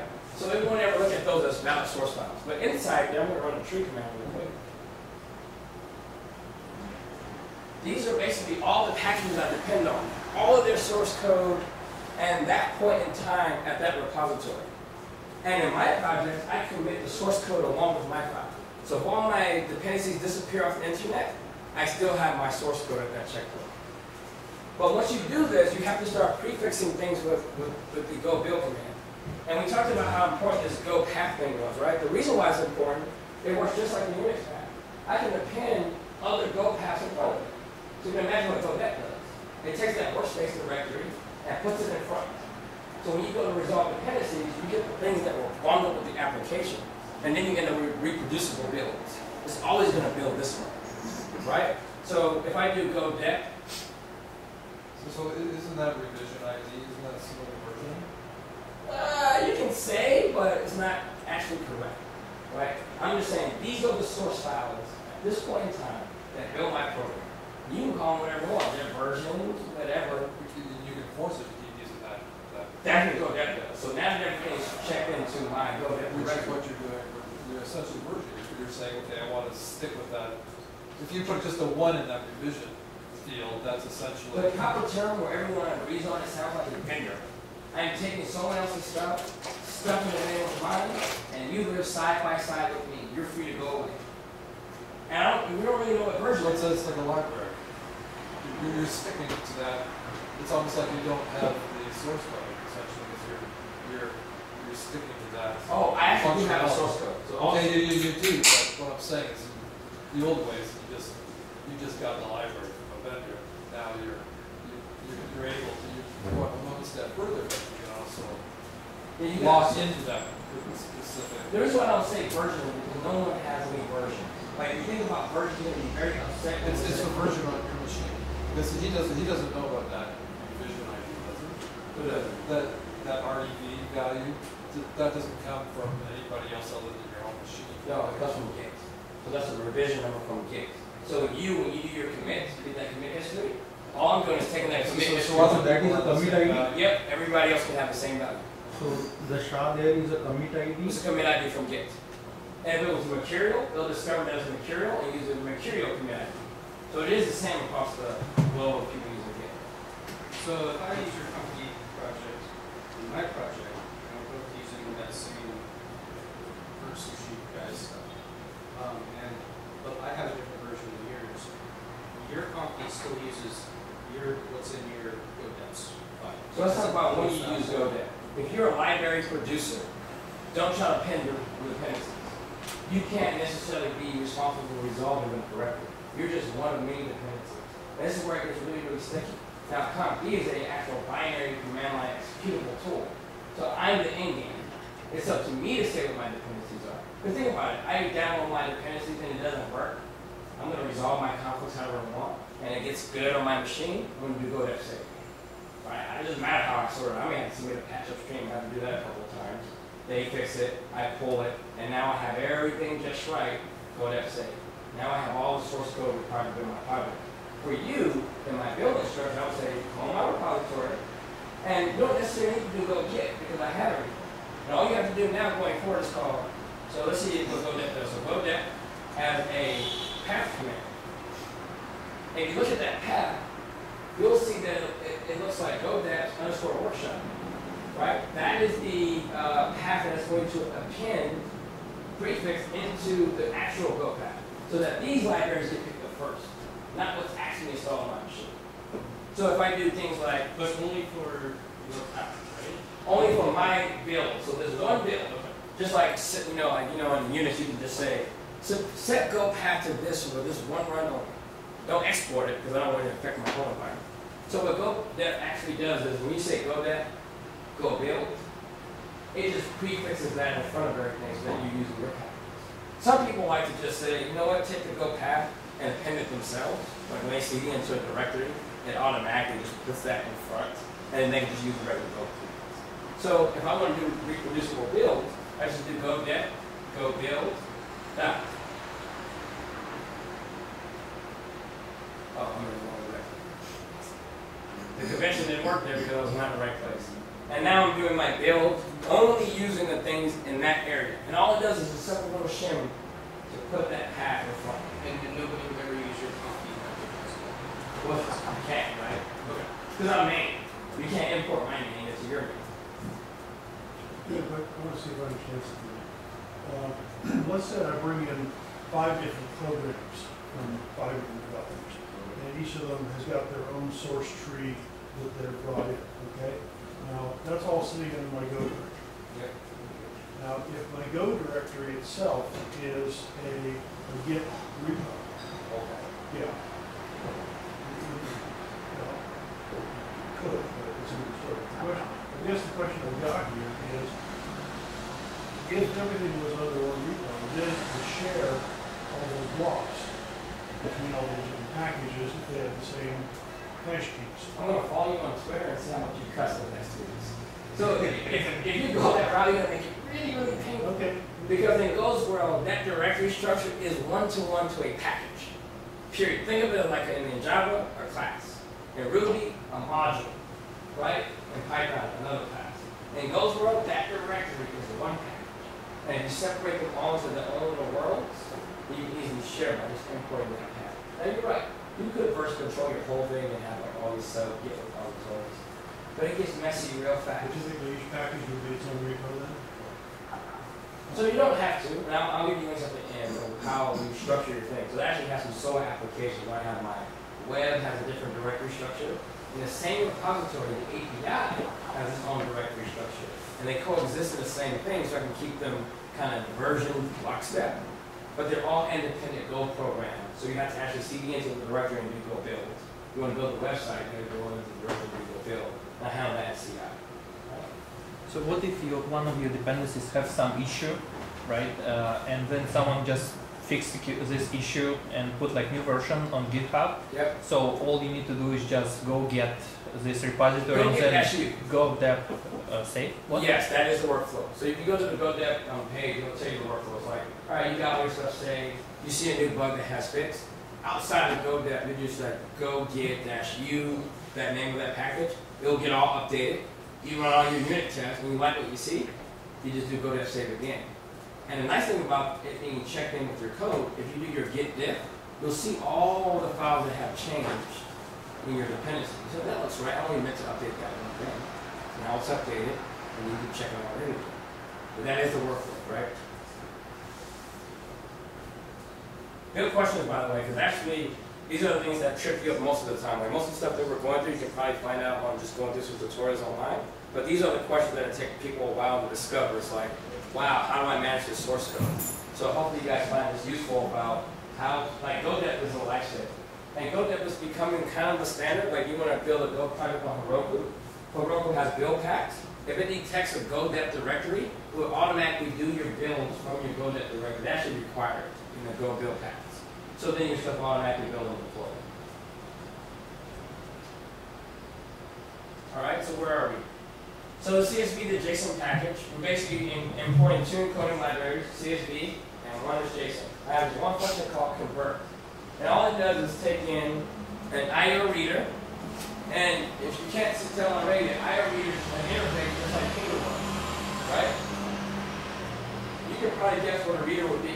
The network, like if I make HTTP request, the body that comes back, I can read from that file. So it's a slice of bytes. That's a reader. A file handle implements the reader interface because it has a read method.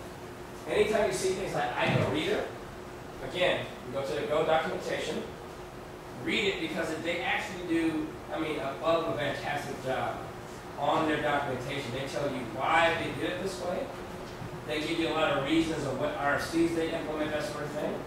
But they write a lot of documentation. That's why you don't see a lot of books on Go, because I asked the guys who write book, why I write books, and they're like, you shouldn't put it online. This is in the 70s.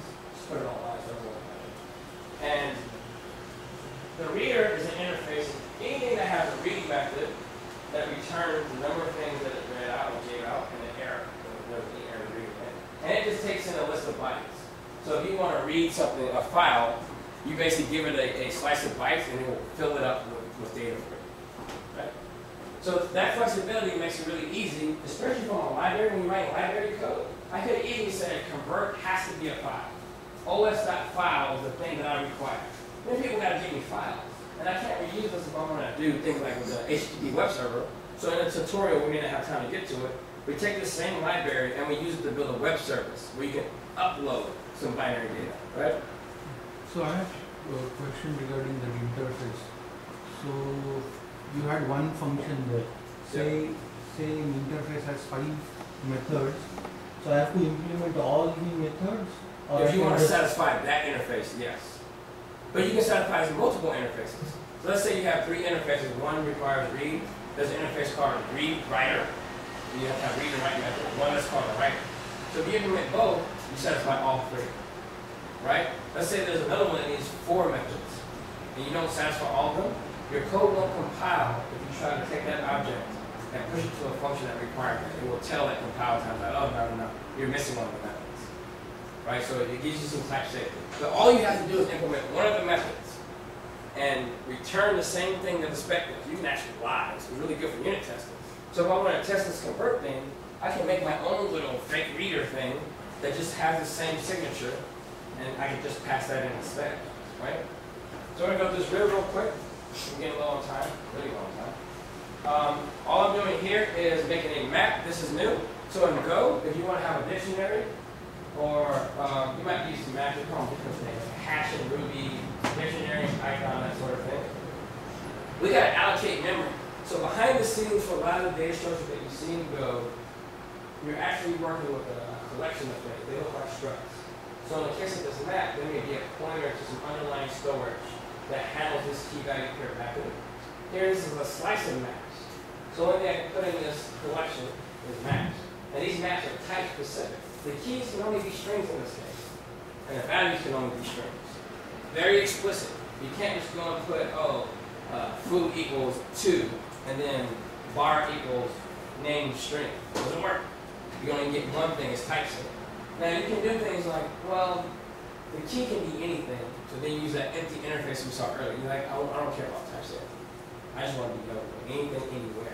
But then you're going to have to kind of, you have to do type assertions, and it gets the code starts looking really nasty. You can assert that the thing is a string, and it will blow up at runtime. You're no longer typeset. So you're running, you get something that's not a string that you assert, and it will just blow up at runtime.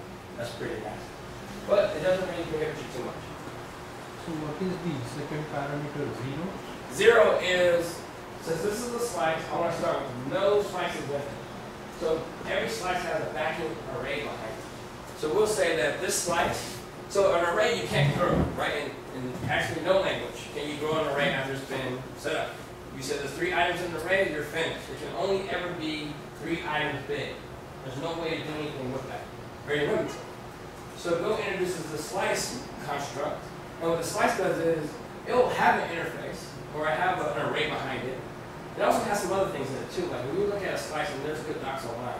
The slice itself is a struct of the array that you started with, how big it is initially, like in this case 0, and its maximum capacity. And I'll step through those really quick. So in this case, we're going to start with an array that has nothing in it, right? We don't take up much room. And the reason why I'm doing this is because I intend to append to the array. So you can imagine in Go's world, you would say, well, how big is the array back in this slice right now? Where it's 0. I'm going to allocate a new one for it.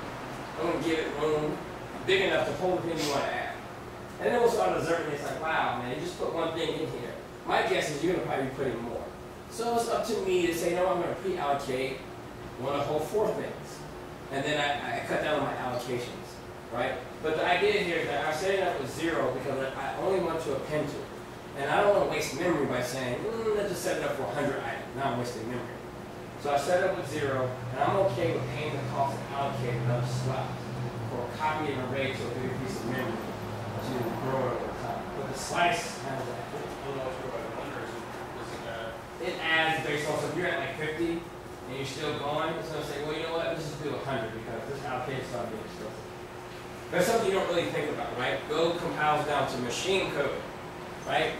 It's not interpreted at all. Assembly, the whole 9, the same thing you get with C, right? So their goal is to try to be as fast as C. Doesn't continue to work that way. So that number is not a limit, it's just an initial allocation. Initial allocation. It's for performance. So, Yeah, so now we might say, you know what, I know for a fact it's going to be 100 items. I might allocate the 100 up front, so I don't have to call them out every time I'm in the loop. And then if you do that integer, that index that we were throwing away before becomes important. You have to use it to assign to that slot. So imagine you start with 100 items, and you go to append, you're just going to append, now you have 100 at one. And the first 100 will be empty. It's up to you to go back and rewind the clock and say, all right, slice 0 is equal to this. Slice 1 is equal to this. The memory's been allocated, just another thing. Right? It's confusing if you don't think about it. How do you free up memory? There's a garbage collector in Go. Oh, really? Yeah, don't touch it. That's all it does. Let it do its thing. And people get scared, like, oh man, it's a garbage collector, it's gotta be slow. So it doesn't have as many generations of memory like you see in Java. So Java is very complex garbage collector, really complex. And it will like kill your box. Like the default memory allocation for Java is just really high. You can tune it down. This is why it runs really well on some of these phones. So you can tune Java. Just out of the box, they assume that you want all of your memory to go to Jira, right? But you can tune that down. But in Go's world, it's really smart because we have a stack in Go, just like we have in C. So it tries not to put things on the heap and waste a bunch of memory. So when we call these functions, like record, colon, common error equals that reader, what we get from read, that happens on the stack. So we don't necessarily have to go on the heap and the garbage collector has to do work. So it just happens on the stack, and when that function exits, they disappear. There's nothing to garbage collect, right? That happens so much in Go. If you guys are familiar with the term escape analysis, when you compile that, and we're not taking record and returning it to someone else to use it, that means it never escapes the function. So we can just keep it on the stack. We don't ever have to put it on the heap. So this is something Go does for you. And the things that it solves is the problem where you go and say, well, I don't want to keep track of who's using it and figure out when I need to close it. That kills people on C. So I get all these set calls and properly and things like that. You don't want that. And it's actually pretty fast. I had one guy calling me out in a talk. I'm not sure he called me out. It's like a free workshop. He called me out. But he actually did a benchmark of sending like 1 million things at his Go web server. And he said, there's some latency. I was like, well, how much? And it was like 3 milliseconds on average. That's the garbage collector latency. So to give you some idea, when you go to youtube.com, when you hit that front door, you're going to a Go program. A lot of vendors use Cloudflare for DDoS mitigation. That's a Go program. And a lot of times you can have about, the Go author said they have programs running that Go right now with 1 million Go routines running concurrently. Right, 1 million TCP connections up and running. Because each Go routine is about 4K. Right? These are still large memory boxes. But there's only 4 kilobytes required for a new Go routine.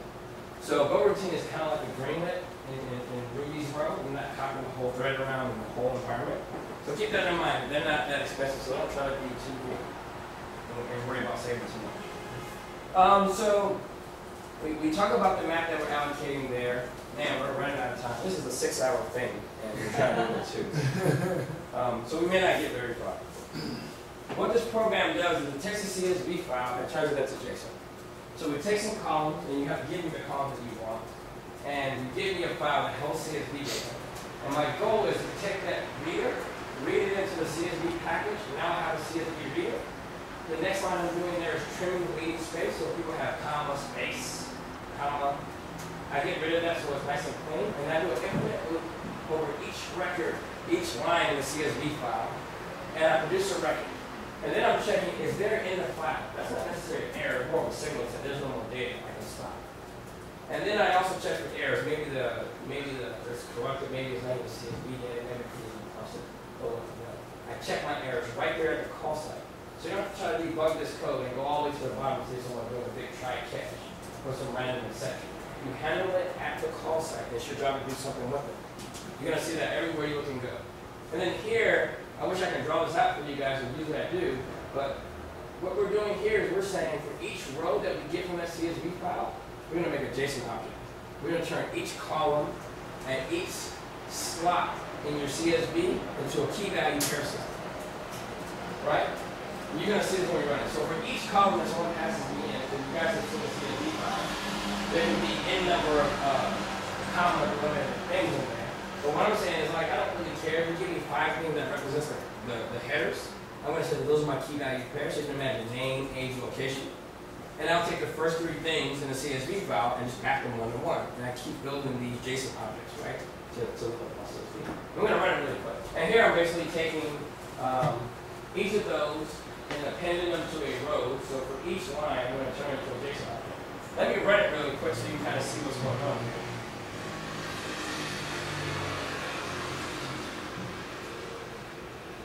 It's sad that we're going to run out of time. I actually have a plane to catch, so I will not be hanging around way too long. That would kill me. So you're still aware? Alright, so let's go to CSV to JSON. And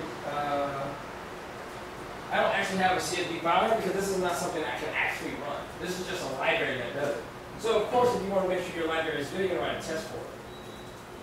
That's what I do here. I write a test, and you notice this convention.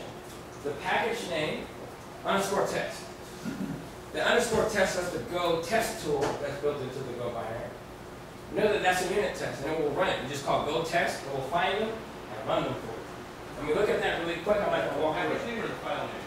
Or The file name. Only the file name. so are the file name and the package name often the same? No. Don't ever assume that. Now you can assume that the directory you're in, all the package names is, but not necessarily the file name, because usually the file names are built to kind of help you organize your code. So even if in that directory your main program is called main.go, your test file will still be called the package name underscore test. We call it man underscore go. I usually do one to one. So people know that the test from that source code. Okay, so Go test is for the convention underscore test dot go. And it does the same thing we do when we compile a binary. All it does is look for all the test files, pushes them together. And So says, we add file a test file. Just the underscore test. underscore test. Yeah, so we're going to say, all right, I found all the underscore tests. I'm going to build one big test from all the source files for that one package. Right? And we're going to look through this test really quick. Here, I'm just setting up some static column names, name, email, phone. What I want out of this is a collection of JSON objects. So I'm going to take those column names and map them to the lines in the CSV file. So this is the expected output I want. Go has a testing library built in. I'm importing it here. I'm using this byte string because the byte string will let me have an IO reader from a string. I don't just have to read a file or I have to go to that. Right? And then here, I'm taking input. Right? Testing. Wants input. And this is the CSV file. Those three people right there are the creators of Go. Ken Thompson, one of the creators of C, Rob Pike, Unicode, Robert Greasymore, very quiet guy, but he did the hotspot for Power for Java, and he did V8 for JavaScript, which is Node.js, and he works on Go installs as well. And if you ask him, he does not know how to write JavaScript, it's very much what it's weird. And here, this func package, I'm pretty sure he could. So, the func package, so I'm calling a function, this is required, this test is an export function that from convention it will just call it. The next thing we usually do is give it the name of the thing we're testing. So we're testing the convert function. Here I'm saying I'm testing it. And then you give it this signature. So all tests have this signature, right? Here I'm setting up a temp file because in this case I actually want to test with the real file. I set up a temporary file. Remember, again, check your errors right when they actually occur. Don't ignore them. People will down on you, rightfully so, if you walk around doing this to your code. And then you're going to be troubleshooting, asking on a mailing list, why doesn't it work? And actually push your code. The first thing they're going to tell you is stop that. And then you're going to see the error Thursday that the file isn't there. Don't do it. Don't embarrass yourself. Some people will tweet your name and then you go to work and be like, dude, what the hell? And then this is the first thing is new. So if you've ever been writing some code before, or a lot of times you get clean about it yourself. Right? Too many open files. So when you open a file, you should close the file. Now a lot of times, you do this in different ways, but the simple way that most people do this in a procedural language would be do a bunch of stuff with the file, and anywhere an error could happen, close the file. Over and over again, just in case. So if I get an error right here, all right, close the file. I'm doing some more stuff. Oh, if I get an error, close the file. We gotta make sure the file is closed. To remove that boilerplate, go ahead and use go to. Or go to, that's bad. You shouldn't do that. Listen to this guy. There's a bunch of error handling and stuff you want to go. You've been doing that lately. Yeah, see what. Yeah. So actually, Go has go to statement, and they use it a lot in the standard library, and it does make sense in a lot of cases. So this is the first statement says, you know what? When this function ends, I want you to run that function right there. So here I'm saying remove whatever the name of that temporary file is when this function goes away. We defer. So it puts it on its call stack and say, hey, whenever I exit, either error occurred or something blew up, we can be guaranteed, as far as your operating system is still operational, that file will be removed for it. So we can stop thinking about it. We can go and just code how we want without trying to figure out, are we going to close it on every scenario? So we have our errors at the call site, and then you defer at the call site. One bug people do a lot when they're writing Go is, they take this defer, and and you put it up here, right? That's a problem. Because if you have a problem, most libraries return nil for the actual thing you want. So on the left-hand side there we have TF, which is a file. Now, on the operating system side, I can't even open the file. I have no file to return you. I'm going to give you nil and a specific error. I assume you're checking your errors. So here we defer that we want to remove that file, assuming that name is actually something, which in this case it was error, it's actually nil, it's going to blow up. And then we do an error exit. And when we hit this if error equals nil, and there's an actual error, that defers going to fire against a nil object. So what you want to do is say, well, we know that that file doesn't have anything for use, so we can defer down here. Down there, we know that TF actually has a value that needs to be cleaned up. So you put it after your error handler. And most good Go code does the same thing. If you're going to return an error in your function, clean it up yourself so that it's not confusing. All right? And then here, I'm just opening the file name so I can write to it. Right? The only thing I'm doing here is saying, whatever the name of that zip file is, because it's going to be a random temporary location, so we're using that provide anything. And then I'm basically saying, I'm converting a type data. So you see this input? Input is a string right now. But you can't write strings to a file. Not possible, right? Operating system doesn't understand what string is. So we can't write an array of bytes to a file. So here we say we can take that string and convert it to a different type. Now some types are easy to convert between one and the other. In this case, a string can be converted to a byte and everything will be fine. You can't convert a string or integer to a string. It's actually not possible when you think about it. You can do it, but it's actually a pretty big algorithm to take an integer and turn it to a string type. So there's a library function for that, right? And a lot of libraries have string to int converter. It's not as simple as saying, well, that looks like a number, we just get rid of this part, it's a number. So there's a different package to go with. So how can I determine what types can be cased? So the language spec is online, very detailed. So custom types can be cased?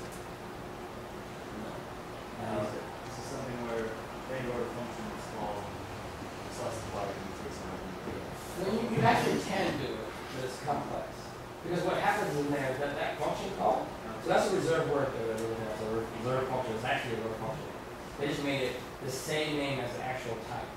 So when you pass in that string value, you can imagine that function saying, is that a string? I know what to do with that string. I can convert a string to an array of bytes. Easy. An integer, some of them that you have an int, you have int 64.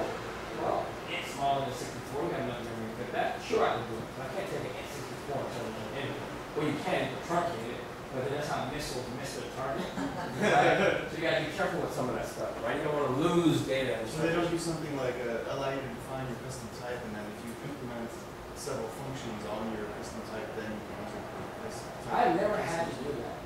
And I'm pretty sure it's possible, because that's what they're doing. Or do they just, I mean, is basically this type casing discouraged?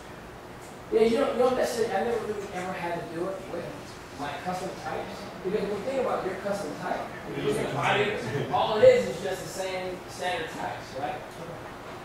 And then here I'm just opening a file, giving it some permissions, and I wrote some bytes to the file again, checking my errors. And here, after I wrote the file, so write file, what that does is it opens the file, writes something, and closes it again. Alright, so now it's closed. Now I need to open it because now I want to read from it. I want to have a legit text, a real CSV file. I open up the CSV file, now I have a file handler, right? And I know a file handler implements IOV. I take that F, check the errors again. So redundant. Just do it. Alright, I defer that because I want to close my new file handler. And then here I'm just calling my convert function. Hey convert, here's a reader. Don't worry about it, it's a file, but it has a read method on it. Here's a list of columns, or you convert that to JSON. And if I get any errors, by convention, you call it, see that error, know your thing. And these are just normal Go code. This isn't special like RSpec. This is just normal Go code. They just give you a library to write tests and a few helper functions that the Go test tool works with. It's just regular Go code. You don't have to learn something new. There are BDD type frameworks for Go and you want that sort of thing. But you'll see a lot of stuff like that. And here I'm just printing out my results at the bottom, get what I want. So So like eventually you'll see is dot. So dot is the thing that convert gave, which is a slice of pipe, convert it to a string, so I can compare it to the thing that I want. Right, which was that formatted JSON. We're going to run the test really quick. So go test. I'm going to do dash B so we can see what's happening. And there you go. My test work, right? It called two functions here. We didn't go through the convert with buffer. So all I did was do the same test instead of using the file. I used a slice of bytes and called new buffer on it, which would give me a read method on my slice of bytes. I have a question on the defer. Okay. Is that a keyword? Yes. When does it get? I suppose that it creates like a deferred. Yeah, so like you look at the call stack, and it's last in, first out. So, you know, if you think about it is, and you can get tricky. So let's say you need to delete the file, you should probably want to close it first. So you would say, if you want to delete the file, you would say, the last thing you want to put on the stack is to close the file, and then delete the file. Last in, first out. So the defers get resolved when this stack frame is popped off? Yes. So when the function exits for any reason, those defers will fire off. Right? So that was our test. That's how you write tests. So that's a good example in the documentation. And it's like this layer 5 lane clause, right? Except for that, you can miss a fire when you got a stack trace before it fired, right? And it goes well, even if you get a stack trace in any of those defers, they all will fire. You don't have to worry about it. All of them are going to actually execute. Right? So this is like, don't worry about it. You call it first and one stack is going to do its thing. And they're independent too, so one blows up, the other one will take the fire as well. Can we put error handling in the You can. This is a function you already want. It's actually a closure. So whenever you call that defer, whatever was around you, you can close over those variables and use them in your defer. Alright, so that's how we know what the name is. Can you wrap, as you say, you have more complex statements really than that? Yeah, it's just a function call. So I can call a function that does. Also, a single one, I thought you could like brace it up or something. You could do that. Yeah, so you can do an anonymous function and go. So if you wanted to just like on the fly define a whole new function. Are we all gonna die? Alright, so you could do something like defer func define a function right now. And then do all stuff you want if you want to. And then if you want the closure to work, you can kind of put in like name is a string. And then down here when we execute, you can actually call a function. You can put TF. Right?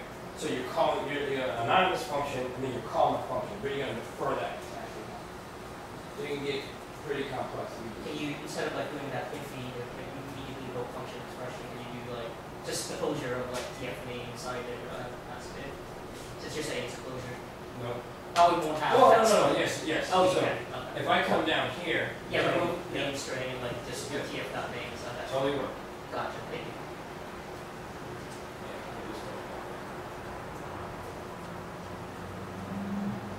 And the only reason why you want to do it the other way is if name will change later on. You want the last versus this is going to find you. Right? So really quickly, we don't have a lot of time.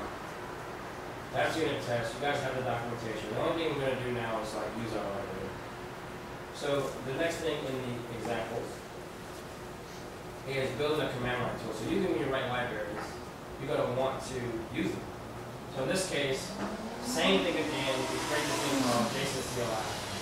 And in this case, we're going to make a CLI tool that uses our library to basically take in CSV file and spit out JSON. That will be our last example. And what I'll do is I'll pop over to that directory. Source, GitHub, Kelsey, Hightower, CSV to JSON.CLI. So this is going to be package main because we expect to execute. So we're going to build an executable here. The flag package allows me to take command line argument. It's not very robust. You know, you can only use like a single dash with a flag name, but it's good enough for simple command line tools. And here I'm bringing in, you notice I'm using the whole path again.